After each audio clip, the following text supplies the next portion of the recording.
इस कार्यक्रम के पुण्यार्चक हैं डॉक्टर दिलीप, श्रीमती सुमन बोबरा, पुत्र एवं पुत्रवधू अरविंद, प्रवीणा बोबरा, पौत्र नियम निर्वाण, बेटी एवं दामाद सोनल अंकुर संगोई, दोहित्र अनिश केवल, अमेरिका निवासी। जी आचार्य कुंद कुंद महाराज की जय। पूज्य समय सार जी ग्रंथराज की जय।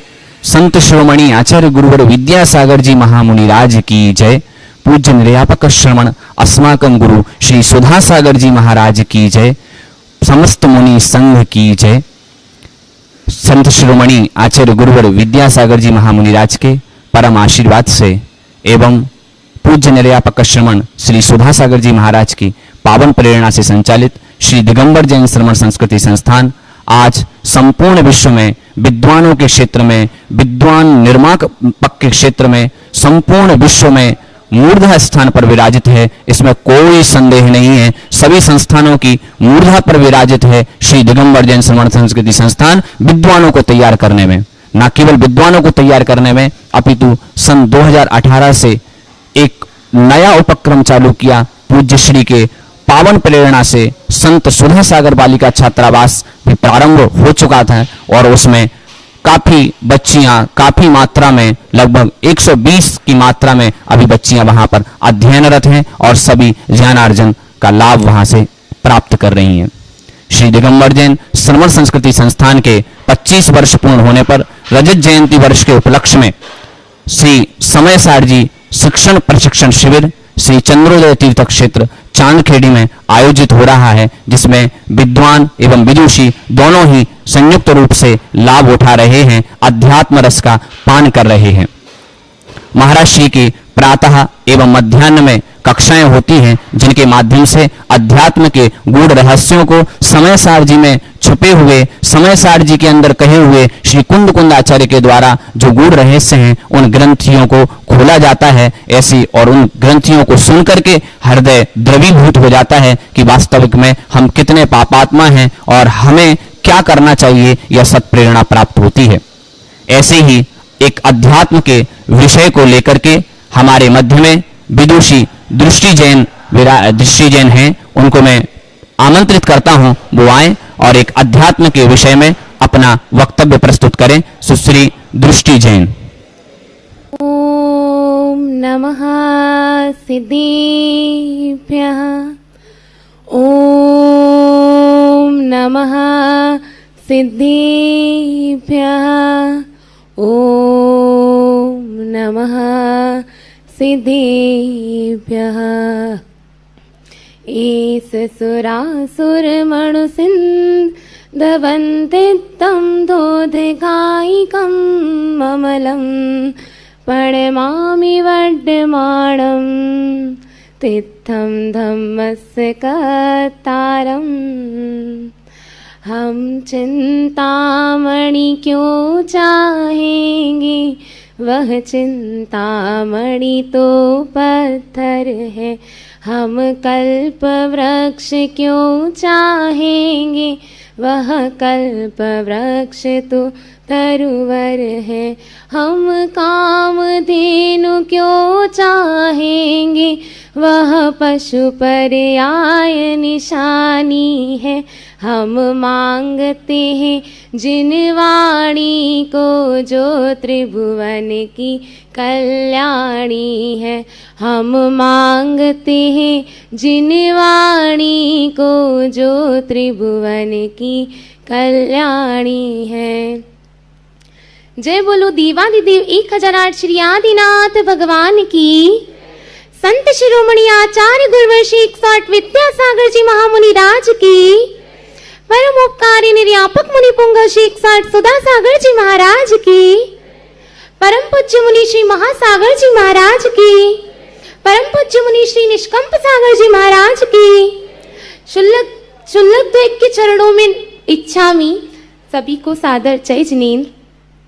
आज गुरु के सानिध्य में बैठ करके सबसे पहले यही वृतांत याद आता है कि हमारे जीवन में गुरु कितने महत्वपूर्ण हैं। एक वृतांत है, एक बार एक गुरु के साथ एक शिष्य रहता था। वह शिष्य उन गुरु की सारी बातें मानता था, उनकी आज्ञा पालन करता था, बहुत विनयवान था, हर कार्य करता था, सब समझता था, बहुत अच्छा शिष्य था। लेकिन वह गुरु की महिमा नहीं जानता था। इतने सालों से गुरु के पास रहा, गुरु की महिमा नहीं जानता कि मेरे जीवन में गुरु का क्या हाथ है, मुझे गुरु ने क्या दिया है। एक बार वह शिष्य अपने गुरु के पास जाता है कि गुरुजी, मुझे ये नहीं पता कि गुरु की महिमा क्या है, कृपया मेरी इस जिज्ञासा का समाधान कीजिए। शिष्य की इस जिज्ञासा को देखकर गुरुजी उसके ऊपर दया करके कहते हैं कि अरे बेटा, तू जा, बाजार में जाएगा, तुझे एक सूकर मिलेगा, तू सूकर से पूछना कि गुरु की महिमा क्या है। अब वह सोच में पड़ गया कि सूकर मुझे क्या बताएगा कि गुरु क्या है। लेकिन फिर भी जब गुरु की आज्ञा थी और वो आज्ञावान शिष्य था तो चला गया, बाजार में गया।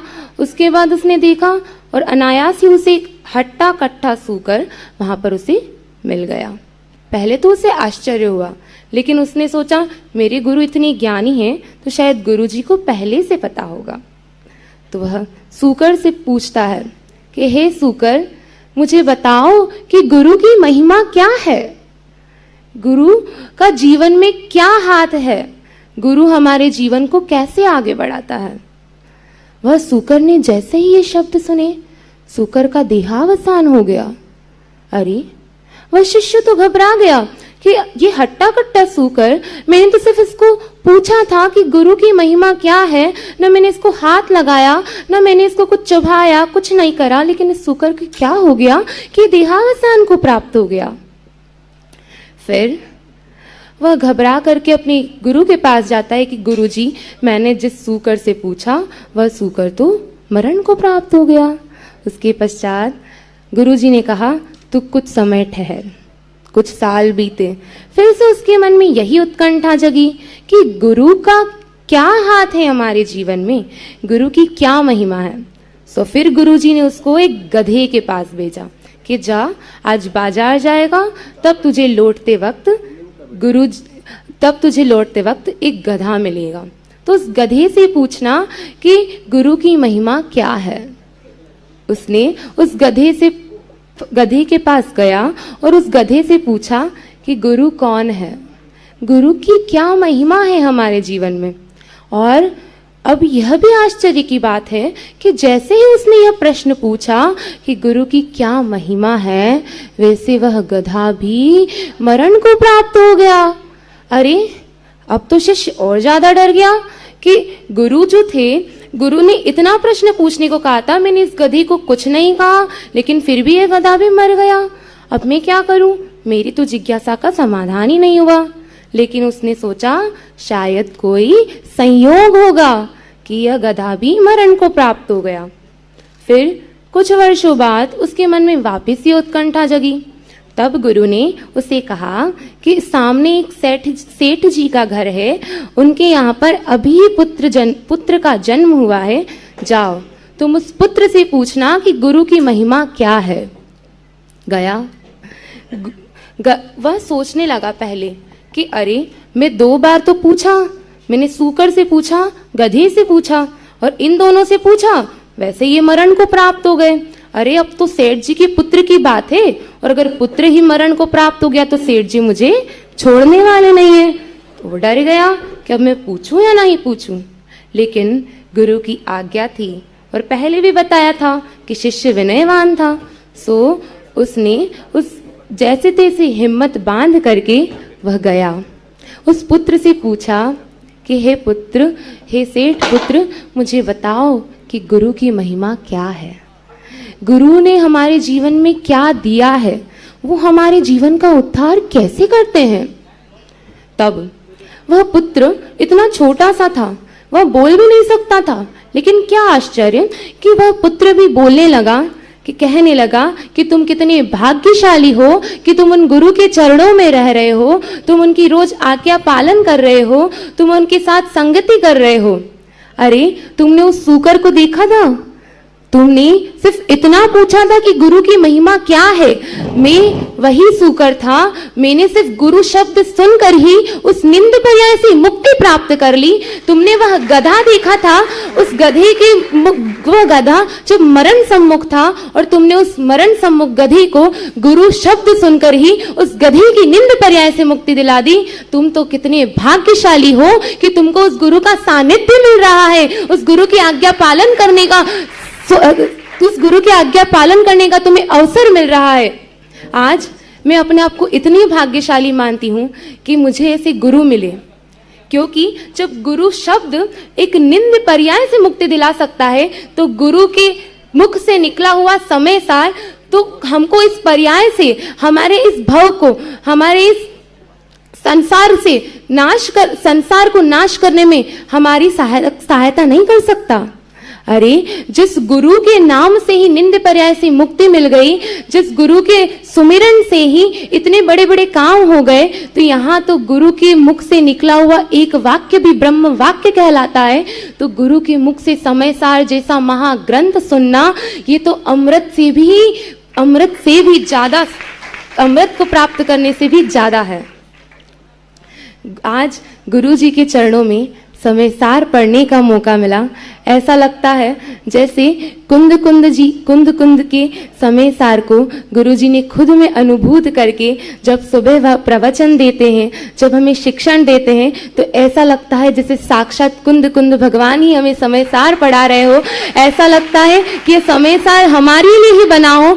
जैसे ही गुरु मुख से ये समय सार सुनते हैं तो वह श्रद्धा 2 गुनी नहीं 100 गुनी हो जाती है। वह श्रद्धा इतनी बढ़ जाती है कि चाहे हमें कुछ समझ में आए या नहीं आए, लेकिन गुरु वचन इतना पवित्र है कि इसकी प्रमाणता अपने आप सिद्ध हो जाती है।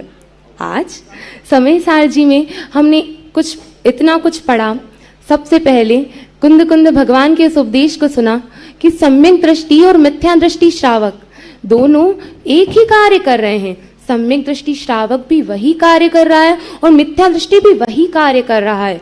दोनों के कार्यों में अंतर नहीं। अरे इतना तक कहा कि सम्यक दृष्टि श्रावक जो है वह अशुभ कार्यों में प्रवृत्त होकर भी और मिथ्या दृष्टि शुभ कार्यों में प्रवृत्त होकर भी अपने उपयोग के अंतर के कारण बंध और अबंध में अंतर कर लेता है। सम्यक दृष्टि श्रावक अशुभ कार्य कर रहा है, लेकिन उसका उपयोग शुभ में होने के कारण वह तब भी कर्म से नहीं बंधता।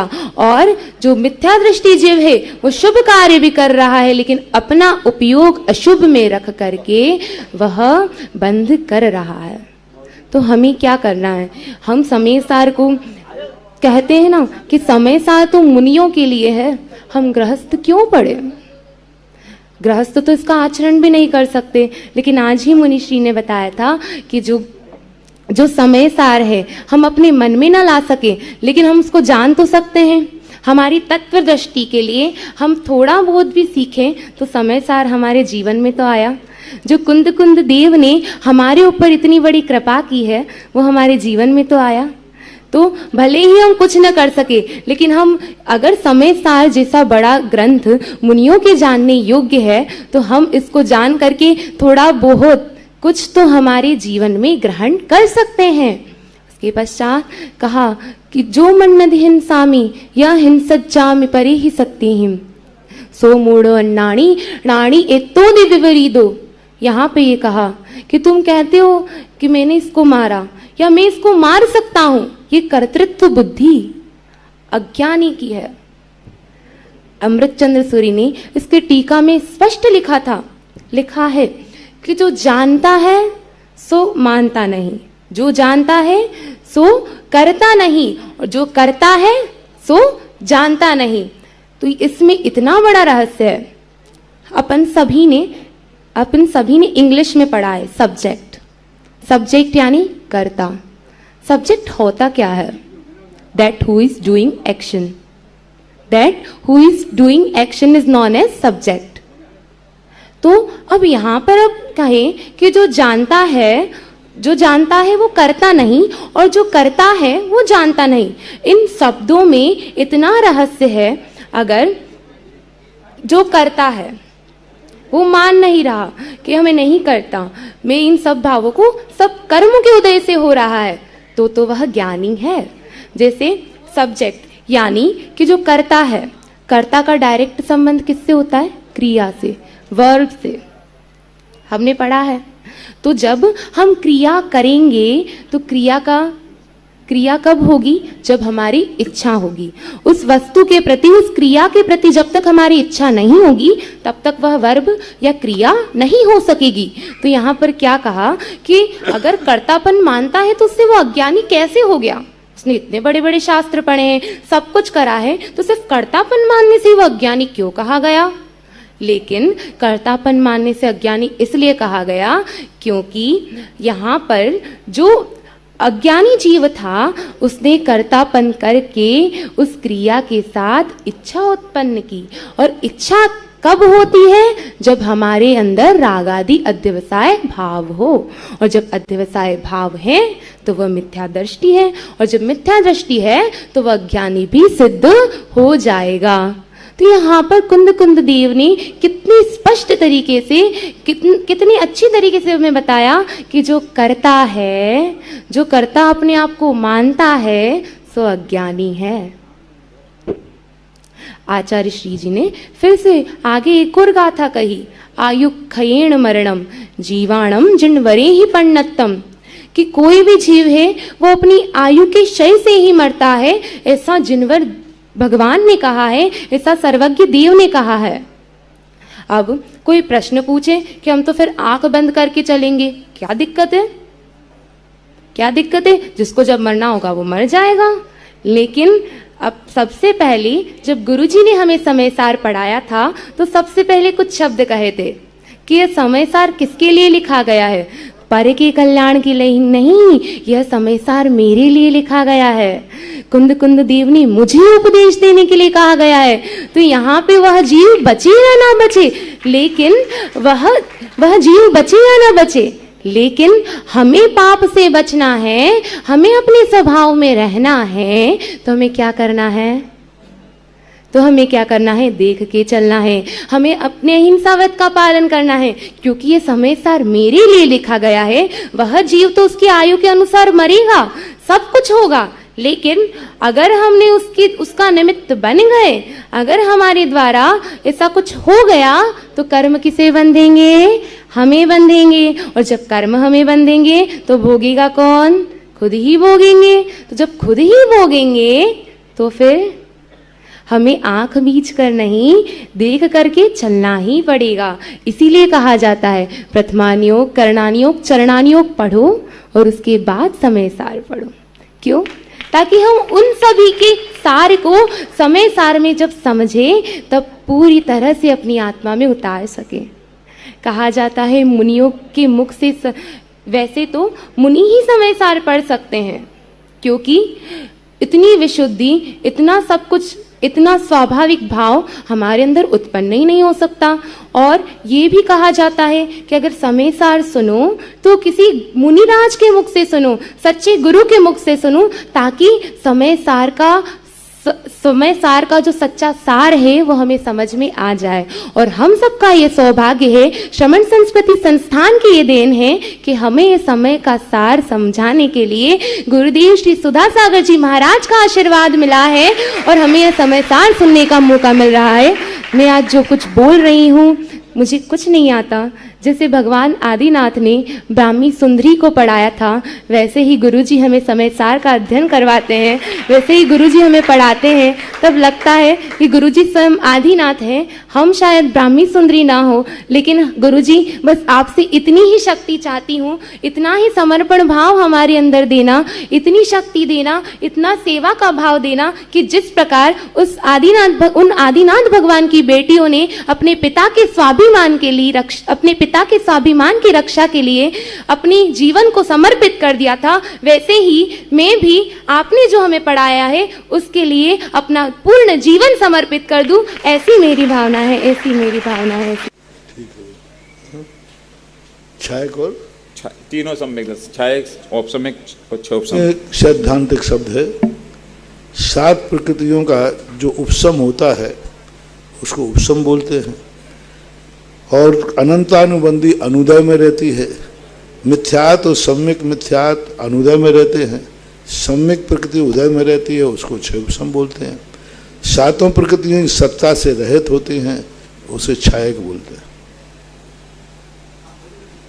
गुरु ब्रह्मा गुरु विष्णु गुरु देवो महेश्वरा गुरु साक्षात परम ब्रह्मा तस्मै श्री गुरुवे नमः तस्मै श्री गुरुवे नमः। मेरे नयनों के गुरु तारे बन गई, मेरे नयनों के गुरु तारे बन गई, गुरु पग हमको सहारे बन गई। तारनहारी नैया तेरे दो शरण, तारनहारी नैया तेरे दो शरण, ऐसे गुरुवर को शीर्षा नमन, ऐसे गुरुवर को शीर्षा नमन। कुंद कुंद परंपरा के उन्नायक दिगंबर सरोवर के राजहंस संत श्रोमणी आचार्य गुरुवर श्री 108 विद्यासागर जी महाराज के परम आज्ञानुवर्ती शिष्य पूज्य गुरुवर श्री 108 सुधा सागर जी महाराज का बहुचर्चित कार्यक्रम जिज्ञासा समाधान को देश विदेश के अपने अपने घरों पर बैठे जिनवाड़ी, आगमबाड़ी और सुधा कलश चैनल के माध्यम से देखने वाले, सुनने वाले, सभा में उपस्थित समस्त विद्वान पक्ष, विदुषी पक्ष एवं समस्त जिज्ञासाकर्ता और श्रोताओं की तरफ से गुरुदेव के चरणों में त्रिवार नमोस्तु नमोस्तु नमोस्तु। श्री श्रीमर संस्कृति संस्थान के तत्वाधान में आयोजित श्री समय सार जी ग्रंथ आध्यात्मिक प्रशिक्षण शिविर का लाइव प्रसारण प्रातः 5:30 पर प्रथम सत्र और द्वितीय सत्र मध्याह्न वेला में 2:30 पर गुरुजी के श्री मुख से आप घर बैठे बैठे स्वाध्याय का लाभ ले सकते हैं। अब मैं प्रथम जिज्ञासा के लिए आमंत्रित करती हूँ विद्वान पक्ष से शास्त्री भैया श्री जिनमय जी शास्त्री तृतीय वर्ष, और इनके पश्चात विदुषी संजना जी तैयार रहे। इतना देर नहीं, खड़े होकर दिया करो, एकदम बोल। महाराज श्री नमोस्तु नमोस्तु नमोस्तु। महाराज श्री मेरी जिज्ञासा यह है, आपने बताया था किसी भी ग्रंथ का स्वाध्याय करते समय और किसी भी ग्रंथ को पढ़ते समय शुद्ध उच्चारण का ध्यान रखना चाहिए और व्यंजनाचार और अर्थाचार का भी हमें ध्यान रखना चाहिए। तब आज वर्तमान समय में जब नए नए संस्करणों का यहाँ पर प्रकाशन हो रहा है, तब ऐसे में समय सार जी की गाथा क्रमांक 57, 130, 188, 199, 234, 237, 260, 287, 314, 332 और 417 इन 11 गाथाओं में पाठभेद पाया गया और साथ ही में इनमें व्यंजनाचार की भी भिन्नता पाई गई। तब ऐसे में हम व्यंजनाचार का पालन और अर्थाचार का पालन कैसे करें? पहले मार्ग में बताया गया कि गाड़ी बहुत सावधानी से चलाना चाहिए, कहीं कुछ गड़बड़ नहीं हो। फिर भी एक्सीडेंट हो जाते हैं कि नहीं? तो व्यंजनाचार ये हमारा मार्ग है, लेकिन फिर भी चूक होती है। कुंदकुंद भगवान जैसे कहते हैं कि मैं पूरी सावधानी रखूंगा, उनसे तो दोष लगने की संभावना नहीं, फिर भी वे कहते चूक होती है। ये मार्ग है कि व्यंजनाचार आपको शुद्ध उच्चारण होना चाहिए, लेकिन कभी कभी उच्चारण गलत भी हो जाता है। उच्चारण गलत हो जाता, मार्ग है उच्चारण ठीक, गलत करने का भाव नहीं है, गलत हो रहा है। इसी प्रकार इन गाथाओं में पाठ भेद होना और अशुद्धि होना, पाठ भेद होना प्रमाद नहीं है, पाठ भेद होना कोई विस्मृति है, उसके दोष के भागीदार नहीं कोई। जब एक लिखा था कि 2 पाठ भेद मिलते हैं तो उसका दोष किसको दिया जाए? कोई किसी को दोष नहीं, विस्मृति है, चूक गए, हमें पता ही नहीं कि उन्होंने क्या कहा था, उन्होंने ये कहा था, वो कहते ये कहा था। ये विस्मृति का दोष है, प्रमाद नहीं है इसमें।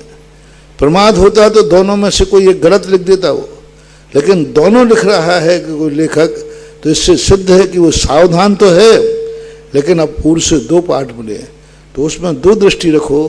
एक तो विस्मृति के कारण से पाठ भेद हुआ है और एक चूक के कारण से गलत प्रिंट हुआ है। गलत प्रिंट हुआ है वो दोष में आएगा, प्रमाद में आएगा। लेकिन फेल नहीं माना जाएगा, नंबर कम होंगे, क्योंकि उस प्रेस वाले ने भी, उस छापने वाले ने भी गलत करने का भाव नहीं किया, गलत हुआ है, इसलिए नंबर तो कम होंगे, फेल नहीं माना जाएगा। हाँ, एक ने चला करके गलत छापा, हमें इसको गलत ही छापना है, तो वो पूर्णतः 99 की कोटि में आएगा। इसलिए व्यंजनाचार होना चाहिए। हमेशा उपदेश उत्कर्ष का ही दिया जाता है, लेकिन उत्कर्ष हमेशा मास्टर पढ़ाता है 100 नंबर का, पेपर 100 नंबर का ही आता है, लेकिन कितने लोग 100 नंबर ला पाते हैं? 1-2। प्रयास पूरा करना चाहिए, होना चाहिए, लेकिन अब क्या करें। द्वितीय जिज्ञासा से विदुषी पक्ष से शास्त्री संजना जी एवं इनके पश्चात विद्वान पक्ष से भैया आदर्श जी शास्त्री द्वितीय वर्ष तैयार हैं। अस्माकं पितृतुल्य गुरुदेव के चरणों में मेरा बारंबार नमोस्तु गुरुदेव, नमोस्तु गुरुदेव, नमोस्तु गुरुदेव। गुरुदेव, रागादि भावों से अभिषिक्त होने के बाद जब जीव उपघात करता है तो कर्म बंद होता है। तो गुरुजी, मेरा प्रश्न ये है कि जब जीव रागादि भावों से अभिषिक्त होता है तो अनेक क्रियाओं द्वारा बंद होता है, तो उन क्रियाओं का वर्णन यहाँ क्यों नहीं किया गया? घात 2 प्रकार का होता है। घात का अर्थ उसको नाश करना ही नहीं, उसके स्वभाव के विपरीत कार्य करना। घात का अर्थ नहीं, ये वस्तु प्रत्येक स्वतंत्र है। देखो, इसका घात करता हूँ, ये पुद्गल यहाँ पड़ा हुआ है, अब हमने इसको उठा लिया, इसका घात कर दिया, क्योंकि ये उठना नहीं चाहता था, वो तो पड़ा था, ठीक है। एक चींटी जा रही थी, हमने उंगली लगा दी, वो इधर जा रही थी, वो इधर हो गई, हमने घात कर दिया। घात का अर्थ है किसी को उसके स्वभाव के विपरीत प्रेरित करना, उसके स्वभाव के विपरीत उसका कार्य कराना, स्वभाव के विपरीत उससे परिणति करना, ये सब घात में आए। राग भाव में तो घात नहीं कर रहा है ना, घात भाव में तो संभाल के रख रहा है, साफ कर रहा है, ये राग भाव है। लेकिन ये राग भाव इसके विपरीत है, क्योंकि इसने नहीं कहा कि मुझे साफ करो, इसने नहीं कहा कि मुझे उठाओ, क्योंकि ये इसने कभी नहीं कहा कि मुझे उठाइए, और हमने उठा लिया, हमने इसकी स्वतंत्रता में घात कर दिया। तो राग आदि भाव में भले उसका जैसे अपन घात काटता है, इसको तोड़ दिया, तोड़ना ही घात नहीं है, इसकी स्वतंत्रता को बाधित कर देना ही घात कहलाता है। राग भाव में हम उनके स्वरूप से विपरीत उसको परिणत कराते हैं, उसके स्वभाव की स्वतंत्रता को नष्ट कर देते हैं। हमारा राग भाव था, पैसा पड़ा, हमने मुट्ठी में उठा लिया, उसकी स्वतंत्रता को हमने नष्ट कर दिया, यानी स्वतंत्रता का घात करना ही घात कहलाता है। ना गिन के दिया है ना तौल के दिया है, ना गिन के दिया है ना तौल के दिया है, गुरुवर ने जितना भी दिया है दिल खोल के दिया है, दिल खोल के दिया है। पूज्य महाराज श्री के तो हम पे अनेक उपकार हैं, और हमारे गुरुवर ने जो संस्थान रूपी बगिया लगाई है, मैं भी उस बगिया की एक कली हूँ, और गुरुजी आप हमारे बागबान हैं। गुरुजी, वो बगिया धीरे धीरे खिल रही है, जिसकी प्रथम शुरुआत आज हमारी परम विदुषी बहन दृष्टि ने गुरुजी के प्रवचन के पूर्व अपना उद्बोधन देके गुरुजी की महिमा का बखान किया था। और गुरुजी का तो हम पे है ही बड़ा उपकार, साथ ही साथ उन महान पुण्यार्जक दानदाता परिवारों के दान की भी मैं बहुत बहुत अनुमोदना करती हूँ, उनका आभार व्यक्त करती हूँ, जिन्होंने हमें गोद लेकर, जिनके निमित्त से हम छात्रावास में रहने आए। गुरुजी, उन दानदाताओं, उन पुण्यार्जक परिवारों का उपकार को हम कैसे चुकाएं, कृपया समाधान कीजिए।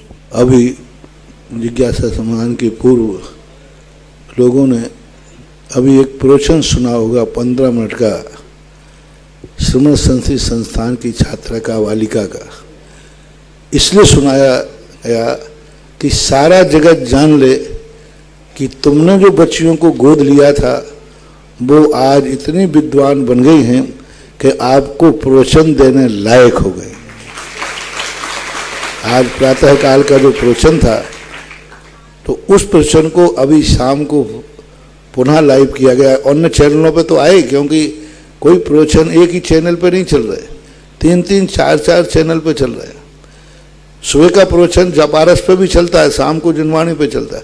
अभी शाम की जिज्ञासा जिनवाणी पे चलती है, अन्य टाइम पे पारस पे चलती है, तो कहीं ना कहीं से चल रहा है।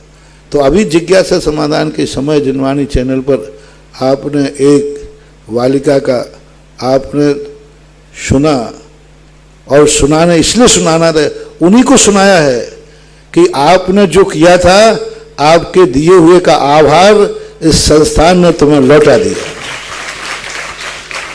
तो जो बच्चियां नमोकार मंत्र भी नहीं जानती, आपके घर बैठी बेटियां, जिनको अभी भगवानों के नाम नहीं आते, वही उसी उम्र की बच्ची आपने संस्थान में भेजी, दान तारों में गोद ली, आज वो समय सार की गाथाओं पर प्रवचन दे रही है। आप देख लीजिए, जिस उम्र की बालिका का अभी तुमने 15 मिनट पहले प्रवचन सुना, उसी उम्र की बालिकाएं आपके पास भी हैं। वे बालिकाएं क्या कर रही हैं, क्या उनकी स्थितियां हैं, किस ओर जा रही हैं, क्या उनका समय है, और ये इस उम्र को किस ऐसो आराम में, किस पाश्चात्य संस्कृति तरफ मोड़ रहे हैं। और वही उम्र की बच्ची आपने संस्थान में दी, और वो किस तरफ मुड़ रही है और किस तरफ तत्व को, दृष्टि को प्राप्त कर रही है, जो समय सार मुनि महाराज लोग भी नहीं समझ पाते, उस समय सार पर संस्थान की बालिका प्रवचन कर रही है। तो दान दातारों के लिए ही ये प्रवचन सुनाए गए कि आप देखें कि आपका दिया हुआ दान किस प्रकार के फल फूल रहा है।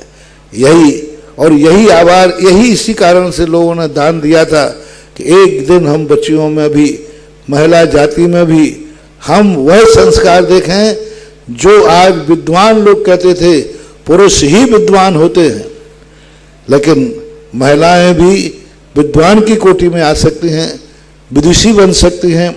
यह आज तुम्हारे लिए एक सैंपल एक दिन और हुआ था, अभी भी हुआ है। और आज देखो जिज्ञासा समाधान का अभी तक पुरुषों ने ही संचालन किया, पहली बार बालिका कर रही, पहली बार। अभी तक कभी कोई संचालन मंच में कभी किसी बालिका ने नहीं किया। वर्षों वर्षों से चल रहा है जिज्ञासा समाधान। जिज्ञासा समाधान सन 1987-88 से चल रहा है।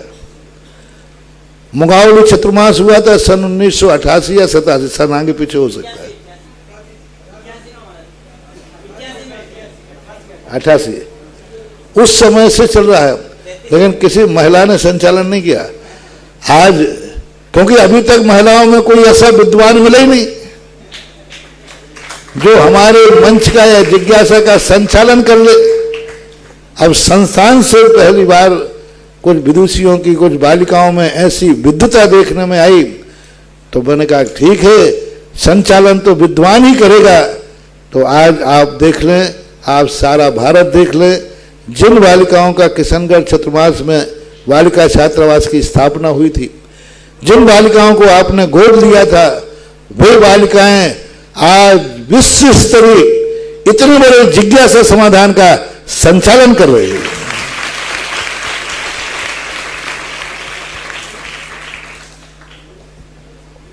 नमोस्तु गुरुदेव। अभी गुरुदेव के मुखारविंद से दान दाताओं की महिमा का बखान सुनकर अनेक दान दाताओं के दान करने के भाव बने हैं, जिनके नाम इस प्रकार हैं।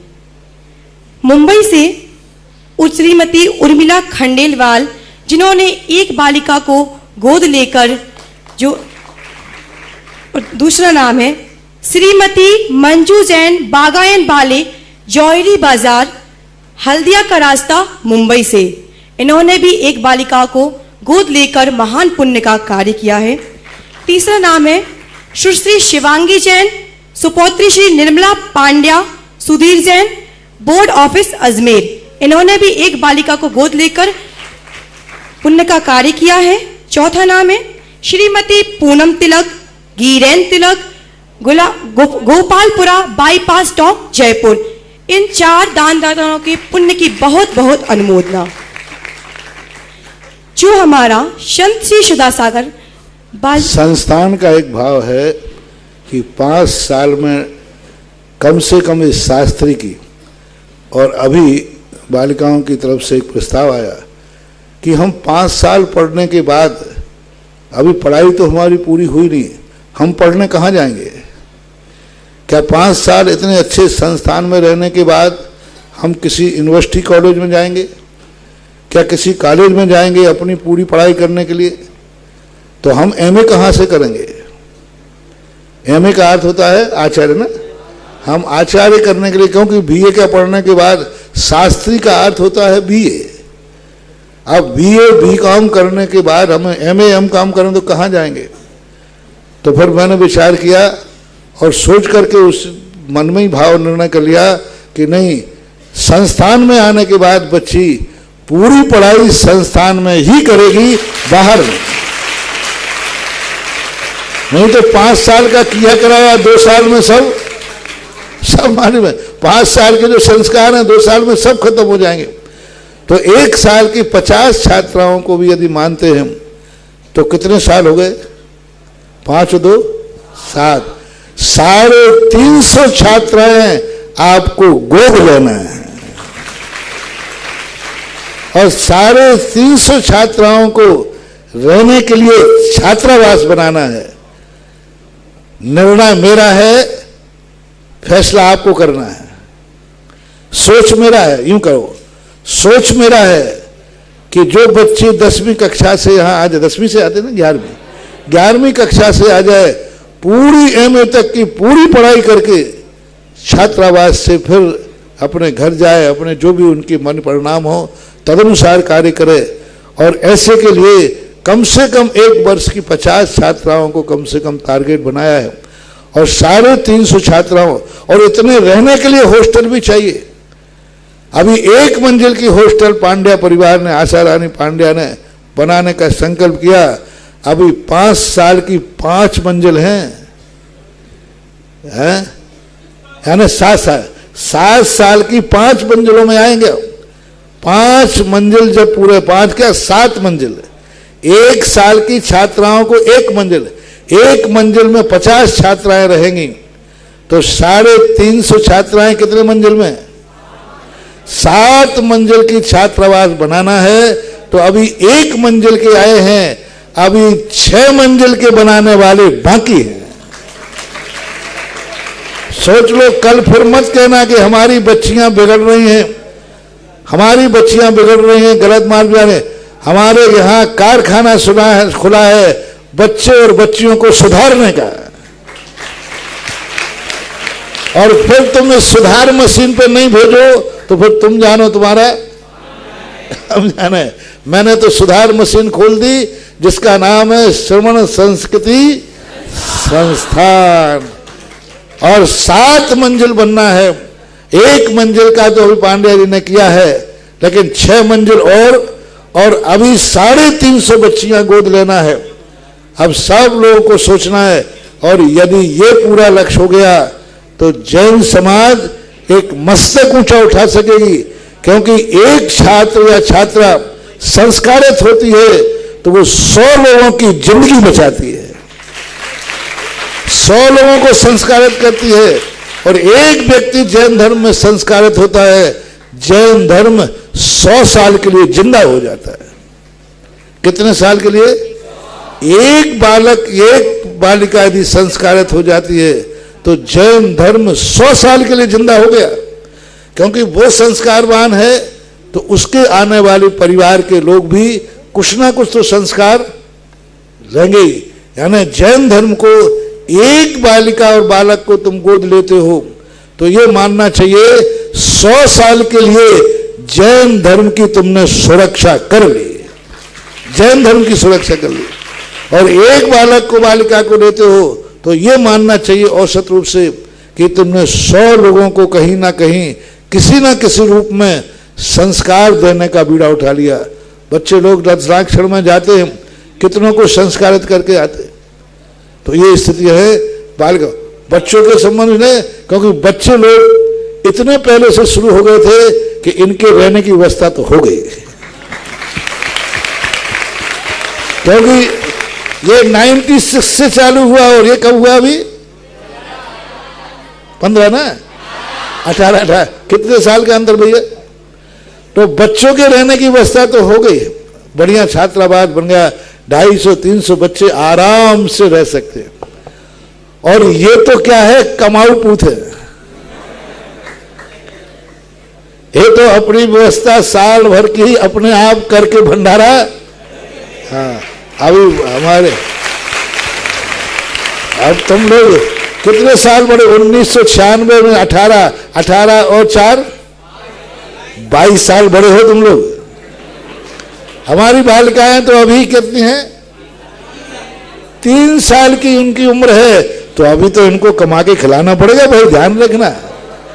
हाँ, अभी इनको 3 साल हुआ है, तो सारे लोगों के लिए ये आज आपके लिए दोनों, अभी जिज्ञासा के पहले आपने वक्तव्य सुना, अभी संचालन बालिका कर रही है, तो अब इनको देख करके आप करो। ऐसी 350 बच्चियों को गोद लेना है और इनके रहने के लिए 6 मंजिल बनाने वाले सृष्टि को आगे आना है, तब ये बीड़ा, तब ये बीज वृक्ष बनकर के सारे भारत को छाया देगा, फल देगा। श्री शिमर संस्कृति संस्थान के अंतर्गत संचालित संत श्री सुधासागर बालिका छात्रावास का नवीन निर्माण हेतु, जो कि 5 मंजिल बन रहा है, उसकी 7 मंजिल बन रहा है, उसकी 1 मंजिल के लिए 151 कलश की राशि और 1 कक्ष के लिए 6 कलश की राशि, और एक बालिका को 1 साल के लिए गोद लेने के लिए 1 कलश की राशि, और 5 साल के लिए गोद लेने के लिए 5 कलश की राशि, अब तो 7 साल हो गए। 7 साल के लिए गोद लेने के लिए 7 कलश की राशि। और महाराष्ट्र के मुखारविंद से अभी महिमा सुनकर, जिन्होंने मुनिश्री की बिजौलिया में पिच्छी प्राप्त करने का सौभाग्य प्राप्त किया था, श्रीमान पदम जी जैन, मुंबई सरौली मोड़, जिन्होंने एक बालिका को गोद लेकर 7 कलश की राशि से गोद लिया है, उनके पुण्य की बहुत बहुत अनुमोदना करती हूँ। अब विद्वान पक्ष से जिज्ञासा के लिए भैया आदर्श जैन शास्त्री, द्वितीय वर्ष। पूज्य गुरुदेव के चरणों में बारंबार नमोस्तु। गुरुदेव, किसी पुस्तक पर पढ़ने में आया था कि आचार्य परमेष्ठी का जब समाधि मरण निकट आता है तो वह अपने संग से कहीं अन्य संग में चले जाते हैं। क्या यह सत्य है या यह वर्तमान में अभी होता है? पूर्णतः सत्य। स्पष्ट रूप से पूज्यवर शिवकोटि महाराज ने इस बात का उल्लेख किया है। ऐसा किस लिए? और उसके लिए एक बात है कि अपने संग 12 साल से वो अपने संग को दूसरा ढूंढते हैं, लेकिन इसमें एक अपवाद मार्ग है। यदि अन्य संग उनके योग्य नहीं मिले, तो अन्य संग उस उत्कृष्टता को प्राप्त न मिले, तो अपने संग में ही निवृत्त होकर के समाधि ले सकते हैं। किस उद्देश्य से वो अन्य संग में जाते हैं? वो इस उद्देश्य से कि भाई संग में रहेंगे तो चिंता रहेगी, विकल्प आएगा, मोह जागेगा, और संग के साधु लोग गुरु रहे हैं तो कोई बात होने पर उनको निर्देश नहीं दे पाएंगे, आदेश नहीं दे, तुम ऐसा करो। कौन आदेश देगा? क्योंकि वो गुरु महाराज हैं। तो इस उद्देश्य से है। लेकिन जो स्वयं आचार्य जागरूक होते हैं, समर्थ होते हैं कि वो स्वयं अपने आप में किसी के उपदेश की जरूरत नहीं है, तो वे स्वयं भी समाधि लेते हैं। शास्त्रों में स्वयं समाधि का भी उल्लेख मिलता है, क्योंकि वो अपने आप में इतने जागरूक हैं, इतने आप में समर्थ हैं कि उन्हें किसी की जरूरत नहीं पड़ती, तो स्वयं समाधि ले लेते हैं अथवा साधु को। ऐसे सब उल्लेख मिलते हैं। अगली जिज्ञासा के लिए दानदातारों के भाव बनते चले जा रहे हैं। एक और दानदाता का नाम आया है, श्रीमान नैमिचंद जी, अनिल कुमार जी, राजकुमार जी, भानपुरा एमपी से। इन्होंने एक बालिका के लिए 1 साल के लिए गोद लिया है। जो आए और गुरुजी के चरणों में श्रीफल समर्पित कर आशीर्वाद प्राप्त करें।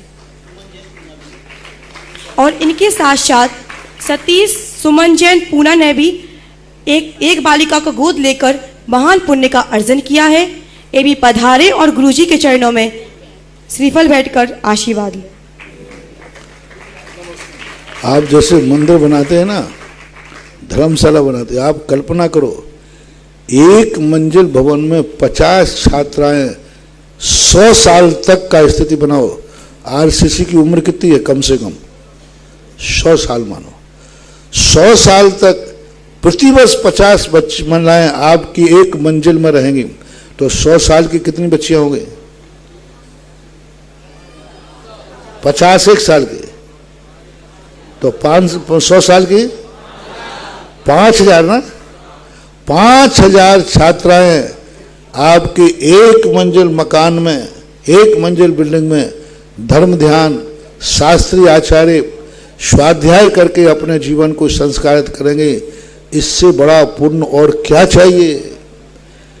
इससे बड़ा और अमीरों के लिए अपने धन का पुण्यानुबंधी पुण्य, साथी से पुण्यबंध, जिनके दुनिया भर की करोड़ों करोड़ों की महल बनते हैं, एक एक मकान, एक एक हवेली 100-100 करोड़ की भी बनती है, जिनमें रहने वाले क्या करते, क्या कर रहा, क्या होता है? वहां कोई धर्म ध्यान नहीं होता, वहां कोई स्वाध्याय नहीं होता, कुछ नहीं होता। एक परिवार रहता है, संसार के कार्य करते रहते।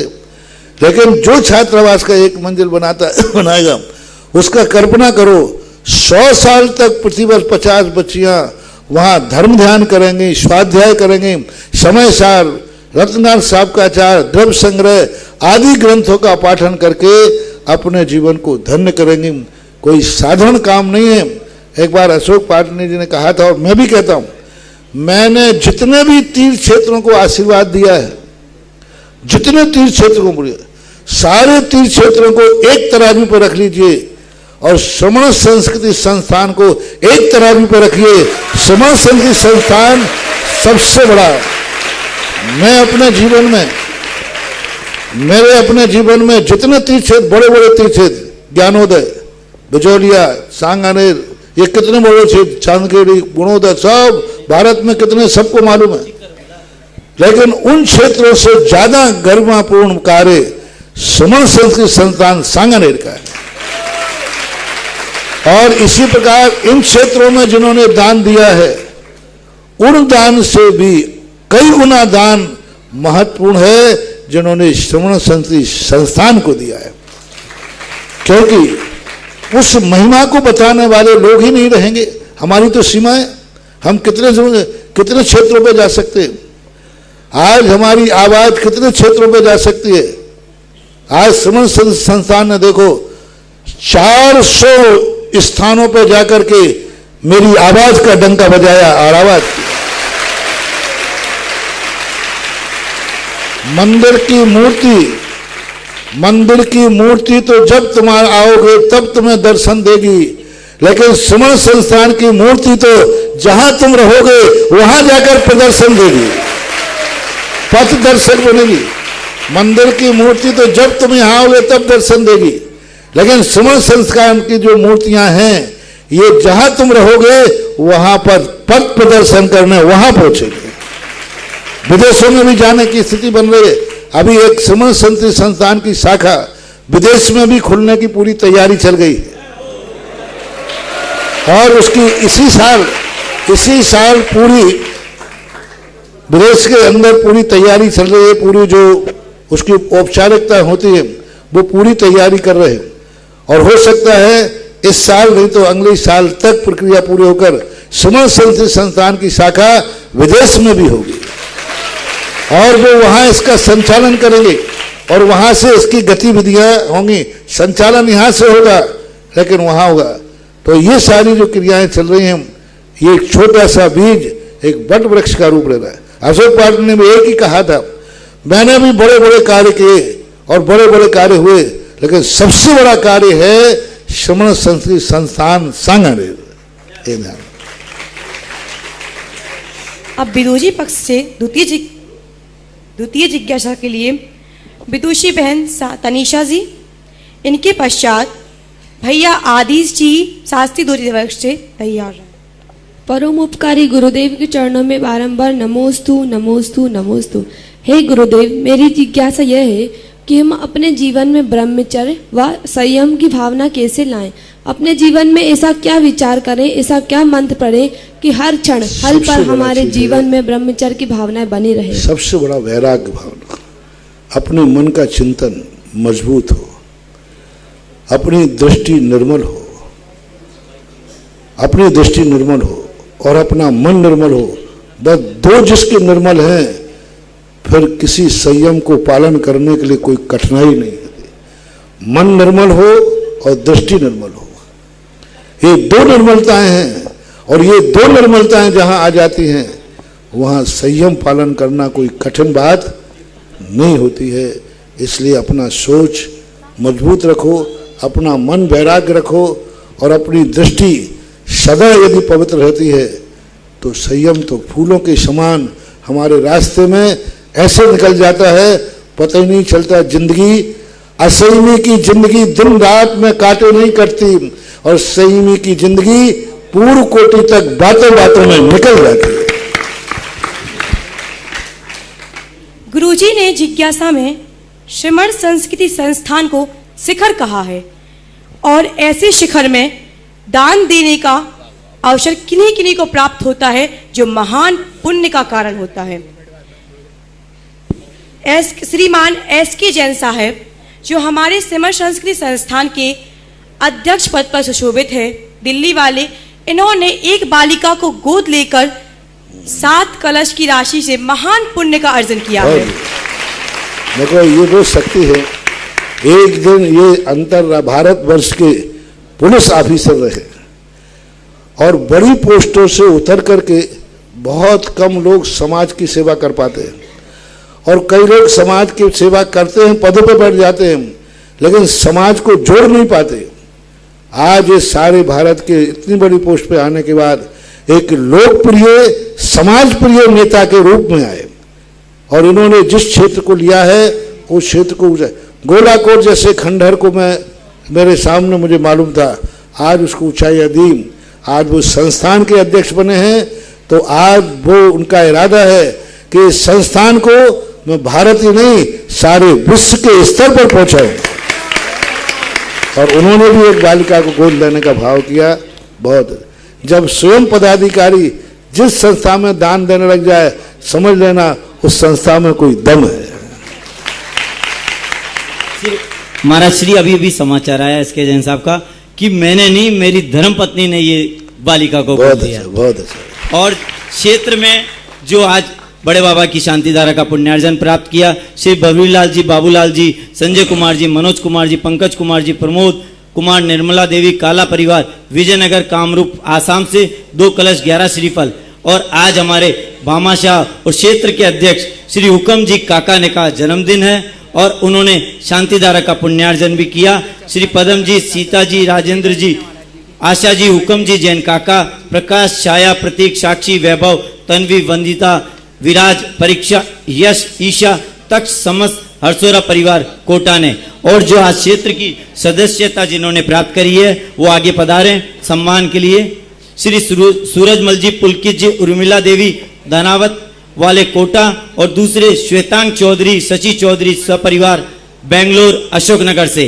और भक्तामर विधान का जिन्होंने पुण्यार्जन प्राप्त किया, श्री कमल कुमार जी टोंगिया की पुण्य स्मृति में श्री पुष्पा जी टोंगिया, राजेश जी, वीर प्रिया टोंगिया, निलय रुचि सपरिवार इंदौर ने। और जो भूगर्भ शिला का पुण्यार्जन किया 5 शिला की राशि से, श्री राजमल जी, सुमित कुमार जी कोटा ने, श्री सूरजमल जी, पुलकित जी, उर्मिला देवी थनावद वाले कोटा ने, और सुनील, दीपाली, पराग, रूपल, अनुराग, अधीरा लुवाड़िया परिवार इंदौर ने, और ऋचा जैन, दीपक जैन दमोह ने। बोलिए। अब विद्वान पक्ष से जिज्ञासा के लिए भैया आदिश जी शास्त्री द्वितीय वर्ष, इनके पश्चात परम उपकारी गुरुदेव के चरणों में बारंबार नमोस्तु। गुरुदेव, अंतःकृत केवली और उपसर्ग केवली में क्या अंतर है, और अंतःकृत केवली किस प्रकार मोक्ष को प्राप्त होती है? अंतःकृत केवली वो कहलाते हैं जो एक अंतर मुहूर्त के अंदर ही बिना उपसर्ग के केवल ज्ञान प्राप्त कर लेते हैं। एक अंतर मुहूर्त के अंदर केवल ज्ञान मोक्ष सब एक अंतर मुहूर्त में प्राप्त करके मोक्ष चले जाते हैं। उपसर्ग केवली वो कहलाते हैं जिन पर दारुण उपसर्ग होता है और उनकी जब अंतर मुहूर्त आयु शेष रहती है उस समय वो केवल ज्ञान प्राप्त करते हैं, उनको उपसर्ग केवली कहते हैं, जैसे सुकौशल महाराज आदि। इनके मोक्ष दो कल्याणक सभी के मनाए जाते हैं। केवल ज्ञान कल्याणक क्योंकि कोई भी जीव केवल ज्ञान प्राप्त करने के बाद एक अंतर मुहूर्त के लिए 13वें गुण स्थान में जरूर रुकता है। फर्क इतना है कि उनका संक्षेप में मनाया जाता है, विस्तार से नहीं मनाया जाता, क्योंकि वो एक अंतर मुहूर्त में जल्दी मोक्ष चले जाते हैं तो मात्र नैसर्गिक रूप से स्वर्गों में शंखध्वनि आदि होती है और देवता आकर के उनके केवल ज्ञान की जयकार आदि बोलते हैं और मोक्ष कल्याणक के बाद तो उनका मोक्ष कल्याणक नक के इसका मनाया ही जाता है सभी का, बस थोड़े से वैभव में अंतर रहता है, मनाते तो हैं। अब अगली जिज्ञासा के लिए श्रीमान देवकी जी सेठी, भूतपूर्व चेयरमैन सांगानेर, इनके पश्चात भैया अभिषेक जी शास्त्री, द्वितीय वर्ष। परम पूज्य श्री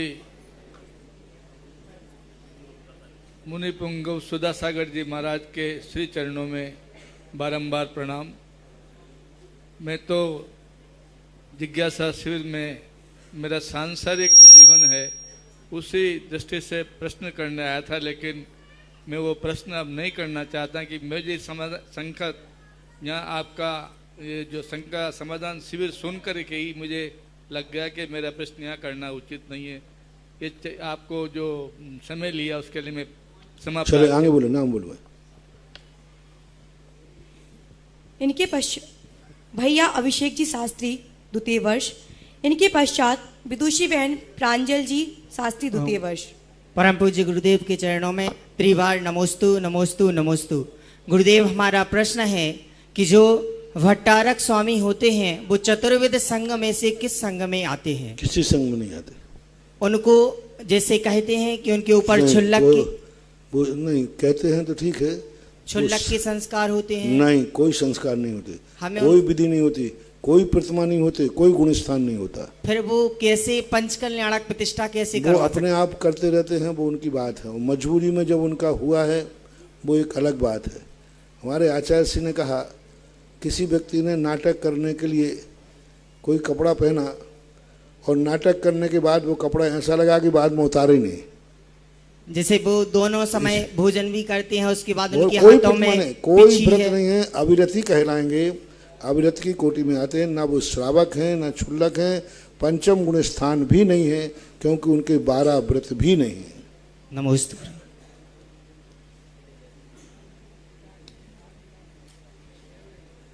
अगली जिज्ञासा के लिए रमेश जी सांगोद और उनके पश्चात श्रीमती सूर्यकांता सेठी, अजमेर।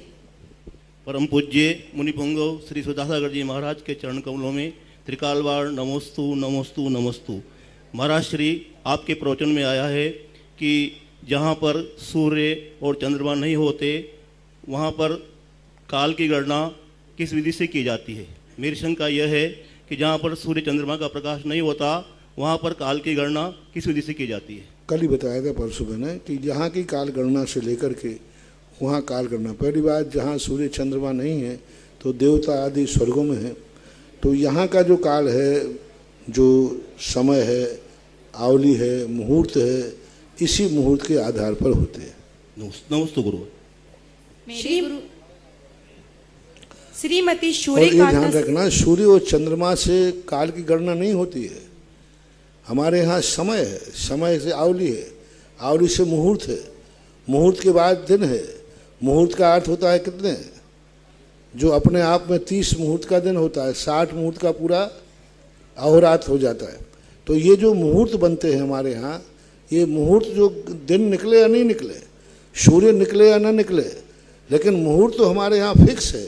इतने मुहूर्त का दिन, इतने मुहूर्त की रात, इतने मुहूर्त, तो मुहूर्त से चलता है हमारे यहाँ घंटों से, तो उसमें कोई बाधा नहीं होता। मेरे गुरुवर के चरणों में मेरा और मेरे परिवार की तरफ से बारंबार नमोस्तु नमोस्तु नमोस्तु।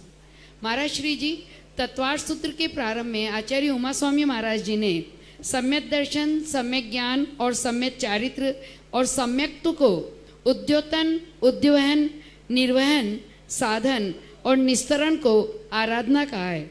तो यह उद्योतन, उद्वहन, निर्वहन और साधन और निस्तरण का क्या तात्पर्य है? इसमें कहलाता है ये क्रियाओं रूप परिणति होती है, उद्वर्तन कहलाता है, जिसके माध्यम से हम अपने आत्मा के उन गुणों को निखारते हैं जो गुण छुपे हुए हैं। निस्तरण का अर्थ है कि हम उन चीज़ों को बाहर करते हैं जो हमारे स्वरूप में, हमारे चारित्र में बाधक बनते हैं। इसी प्रकार के इन सभी शब्दों के अर्थ कुल मिलाकर के जो सम्यक दर्शन, ज्ञान, चारित्र है, इनसे हमारे आत्मा के गुणों की उपलब्धि और बाधक तत्वों के निस्तरण के लिए इन शब्दों के प्रयोग किए। नमोस्तु गुरुदेव, नमोस्तु।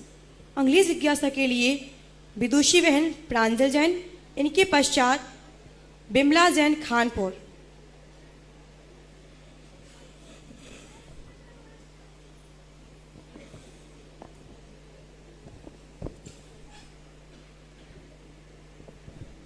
अस्माकं पितृतुल्य परमोपकारी गुरुं चरणारविंदे कोटिशः नमोस्तु नमोस्तु नमोस्तु। गुरुवर, मेरी जिज्ञासा है, समय सार की 289 गाथा में आत्मा के अध्यवसान भाव, व्यापार भाव, भेद विज्ञान आदि भाव है।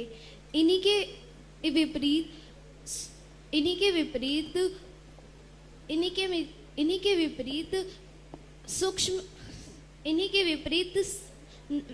नई की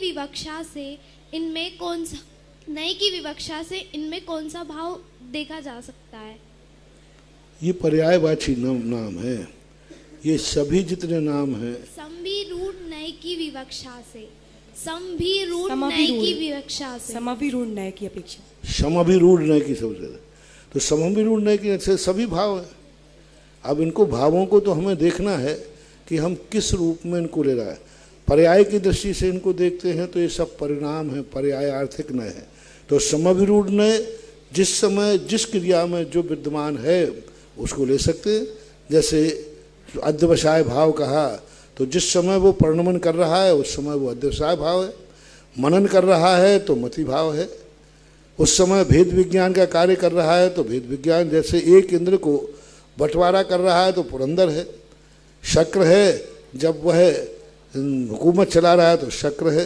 क्रीड़ाएँ कर रहा है तो इंद्र है। इसी प्रकार इनके जब शाब्दिक अर्थों की तरफ हम जाएंगे तो शाब्दिक अर्थ में, व्युत्पत्ति में अलग अर्थ निकल आएगा। तो शाब्दिक व्युत्पत्ति परक जब हम अर्थ करेंगे तब समभिरूढ़ नय लग सकता है।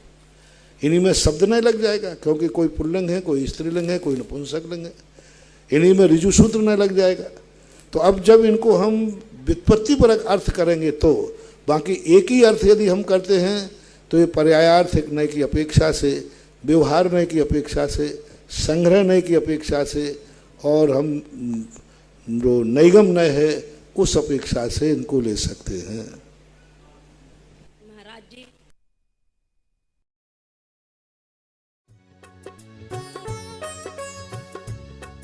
इस कार्यक्रम के पुण्यार्चक थे डॉक्टर दिलीप, श्रीमती सुमन बोबरा, पुत्र एवं पुत्रवधू अरविंद प्रवीणा बोबरा, पौत्र नियम निर्वाण, बेटी एवं दामाद सोनल अंकुर संगोई, दोहित्र अनिश केवल, अमेरिका निवासी। जब मेरा आमा के अंदर